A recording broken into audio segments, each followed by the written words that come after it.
Hey, it's a party here, a post-election day on the talk of the town, and we're welcoming all parties, Republican, Democrat, conservative, independent, doesn't matter. Our next guest is on the line with us right now. She is the first female mayor of Rome, Jackie Izzo, joining us on the phone. Jackie, welcome. Good morning. Oh, thank you. Good morning. Congratulations. Thank you very much. Yes, and still some absentee ballots coming in, but it appears you'll have enough to carry the day. Yes, it does. Yes, and we feel very good about that. And Jackie, typically, how long will you wait for these the absentees to be counted? Well, there's a process that the Board of Elections sets, so whatever their timetable is. But the absentee ballots, the postmark date was Monday, November 2nd, so they're not all there yet. Okay. So there's a set schedule. I can't remember what it is, but it'll appear. It'll go on in the next couple of weeks. All right. We were trying to estimate the number of votes that came in this year versus previous years. Do you think voter turnout was pretty decent yesterday?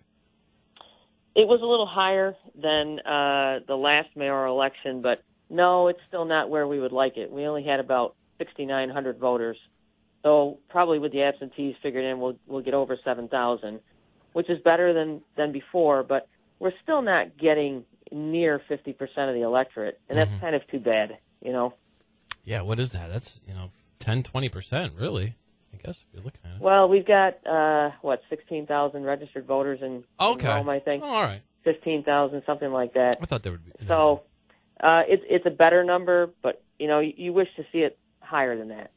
Well, I bet you can't wait to get started. What are your first steps moving forward here? Well, we're going to take a little breather here, and then we'll start to put together our transition team and get working on being able to take over on January 1. We also were talking with Utica Mayor Rob Palmieri and with Common Council President Mike Galimi, who won their races, of course. And we didn't know that Rob played the guitar years ago, and we did know that Mike plays the sax. Do you have any hidden musical abilities? No, I don't have any musical abilities. I'm an athlete. I'm a coach, so right. I kind of stayed along those lines. For sure. And, you probably use a lot of your sports background coming into play with regard to teamwork and other factors of your race, too. Oh, very definitely. The campaign to me was like a basketball game being played out in quarters, and that's kind of the way we looked at it, getting through the first half, then through the second half, and it's a plan. You've got to stick to your plan, and that's really how we game plan. So there are a lot of crossings there. And how did you feel, with your run at this seat? Would you do things different? Obviously, you won, but I'm sure, are there things you would do different, or are things that you learned along the way in this process that you weren't aware of going into it? I don't think that we really would have done anything different. There were 4 people in the race, so you never know how the splits are going to go. That's a lot of people. And I think we ran a really good campaign from start to finish. Remember, we ran 2 campaigns. We ran a primary and then a general election campaign. How key was that, getting that Republican nod for you? It was very key because it showed that I could actually win an election. And that's key in the voters' minds that you can win. And so then that propelled us into the general election. But the two elections the campaigns are very different. The primary campaign, you're really only talking to a select group of people. And then the general election, you've got to widen your message out to the broader electorate. So it is different. Any special message for your opponents? No, I think everyone ran a pretty nice campaign. We stayed on the issues. I think that there wasn't much negativity in it, and I don't think Rome really could have stood too much of that. That's really not liked here, so I was proud that we didn't do a lot of that. And I think people really got a sense of the ideas that everyone had, and I think that's probably why it made decisions harder, because on some things, many of us would agree. And so trying to figure out where the person really separated was different. And you had, 3 popular community candidates in there that have lived here all their life. And then Michael Brown came up, toward the end, and he really had some good ideas, and no one really knew him.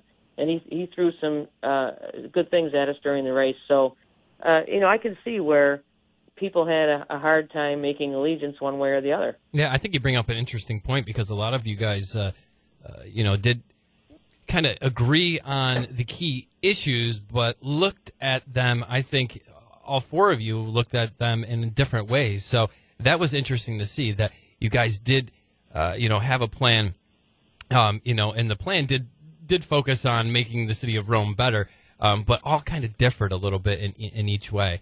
And I know you said that you were going to relax a little bit here, but any hard-hitting or key issue that you think that you're going to really run with? I know that housing is one of the issues out there.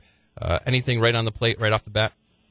Well, property taxes. Mm-hmm. The property tax issue drives everything else that is or is not happening in Rome, and we have to get to the bottom of it.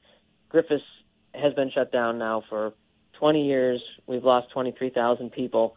We're still operating like we're 55,000. We're 32. And so those 32 have had a lot of ground to make up as far as paying for services. So we really have to get into this issue, and we will. We're going to get into it with taxpayers right at the table, and everything's on the table.